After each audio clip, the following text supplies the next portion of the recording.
сайн байцгаана уу. Өнөөдөр шав их мэд маань одоо 3 дахь сард байлаа. Тэ?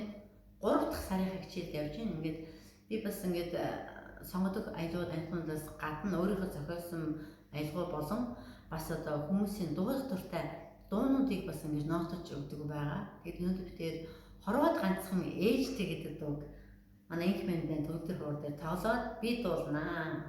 Сайн нэг сайн тайвнаа та.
Ингээд маш их баярлалаа. Ингээд тун удахгүй бас та бүхэндээ сонирхуулахад төгөлдрөө өөрийнхөө анхны шатны сурах бичгээ гаргах гэж байгаа.